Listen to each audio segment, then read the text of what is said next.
na kata chasser na biso ato na plateau nazaki jupe oyo ya jean ya ba bretelle oyo bozomona kitunga nazaki kitunga oyo pona kotia bilamba nazaki namonaki balutu ya gold.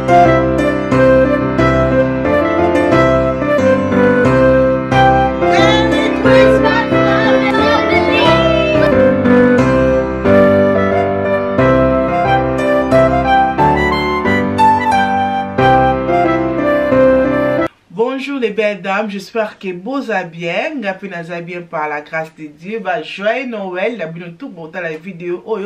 Vidéo la vidéo à Shein. D'ailleurs, on a salué le bloc na Shein parce que na commande qui deux fois mais il y a qui sépare. Pourquoi pas la deuxième commande oyo et y a qui na Shein. Comment ça que la Shein Stéphanie a un discount code nae oyo ezali Stéphanie la rose 15 kuna rose 15% na ba chaîne nyonso oyo ko sala na Shein. Nazali na chasser nanga oyo tiko kota lelo, tiko ya lelo comme vous mona comme to fongola na bino ka pa to be sute bloc nyonso la kati. To fongola nga la bino to ta la ce bloc nyonso mais et là on a vu à liboso et c'est d'abord ensemble à pyjama on a là tibozomona et c'est ensemble à pyjama que j'aime mais malheureusement que ça moi mon qui fait dans on a XL ou quoi la moins nzoto fait dans on a XL parce que elle est gagnée à makasi ngala lingati que ba pyjama est carré comme un assez hardcore mais à part ça ici nango c'est vraiment joli pour que tu as bataille Noël comme ça et va dire vraiment bien que j'aime mais ceux qui osent mutu osent moins nzoto là ta elle non le ba que soit on a XL que j'aime et là comme balé auto ko là na kata jisa to fongola oyo na tout ce que ça mis comme dans le que ça fait longtemps que na commanda qui et bobika mikolo ba Noël ba poste comme koya vraiment na moi retard donc voilà na kata chasser na biso ato na plateau na biso eza plateau ya libaya na la kesa ki bino plateau na zoki ya liboso ya mulai plateau ngo ya libaya oh na kasa ke buka na kesa ndenge nango na ba point a na kasa ke za ke ko kata na ndenge nango mais na moni ke ba poste moni eza la moi tombwami mabaya nango awa je pense que la poste ba tout à biloko je pense que tout tani pour tout monde que tout tani ki ne ba biloko na ba poste mais à part ça c'est vraiment joli ezali plateau ya kotie la biloko plateau ko servir donc voilà nanga ke za moi munene mais eza mukie photo na chi ine mona na ki moi munene mais comme nango boye eza vraiment munene makasi te mais na ko ki toujours ko salela ngo eza na problème te qualité nango eza pe bon et là comme sous oyo ko akolanda na kati chasser na biso ya Shein tozali awa na kofungola nazoki jupe ya jean na sepela ki na jupe opo na ka komona ba bloc ba jean boité nazoki jupe oyo ya jean ya ba bretelle oyo bozomona que j'aime na pas na eloko ya boité ba bretelle na na ngote et to na mona ki ngozala ola tona mo cercle mo bona kati et ko sala kitoko eza mulai ti na se ya makolo et ezali na fente na sima comme bozomona et j'aime bien tissu nango za ba tissu oyo za ba tissu ya oyo benda na raté ba tissu wana ya makasi et benda na raté na taille elle et na yebi que taille elle ekokanga mais ce moment na ndela rose rolatela ngo ma belle que bosa na te kolandanga na Instagram oyo ezali la rose show et ko salanga bien makasi to kotala encore na kati awa et là comme sous na zwaki na Shein ezali brosse oyo bozomona brosse oyo na sepela ki nango pona bakiti nanga lokwa bakiti nanga ba kiti ya velours na sepela ki na brosse oyo parce que un velours akanga makaba ba bloc pembe na kiti ata soko pepi yo pangu so steam mo bloc mo bosiko babiki oyo ezali pona kolongola bloc wana nyeso pembe na kati ya kiti na bakiti na yo et tout ou bien na mbetu bloc akanga bien donc on s'alonge avec beaucoup de choses to na mona ki na mona pas que ba review ya bien na Shein na bi pourquoi pas na mekango pe na kit na non c'est une chose que ça très bien mais ça très bien mais c'est que nous on va prime encore va délivrer donc délivrer c'est rien quoi et donc on encore na kata chasser na encore nazali na kilisia même une vidéo uko baba kozawana et na kati ya chasser na Shein eza encore na kitunga na kitunga oyo pona kocha bilamba na kati za biloko na kati za kitunga munene mais et munani keza kitunga mukie okosa la même décor dans salon otie ba coussin you know mais ngana ngaki na tia ba bilamba ya salité ouais ya kilisia mais na ebité son enseigne lango nini donc faut ko fungola ngo eza comme c'est besoin na fungola na totala c'est comme ça que tout ngango okocha na mo kwa moko wana okocha ka bilamba salité okocha on peut na salon comme décor otie ba coussin na kati biso on te bika tout salaka mais ngana zo ke ngo pona na tia bilamba ya salité comme na lobiki ya kilisia bilamba na ba couleur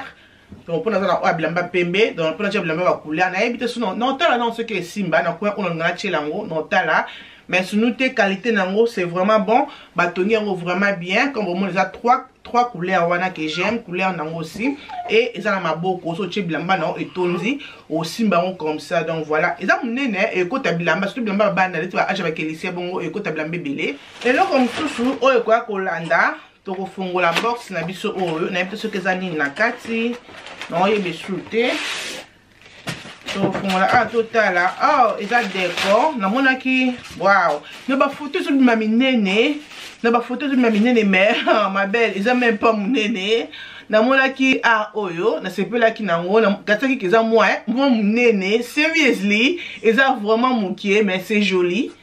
ils ont cute donc moi si avandi achi le boko la litama te moi ça avandi zo ka musique achi ce le boko comme ça donc voilà na sepela ki nango eza kitoko ko tshongo na moi koto moi ça dépasse même ça ka décor moko ya kotia na ndako mais eza munene te eza mukie mais qualité nango c'est bon c'est joli et to kotala lisusu na chasser na biso awa na zwaki na mona ki balutu a gold na bi pourquoi pas na meka parce que si ils ont pris un bloc en ndako bien ils ont revu na moi kitoko na pourquoi pas na meka kotala balutu na bon qualité ndenge kozala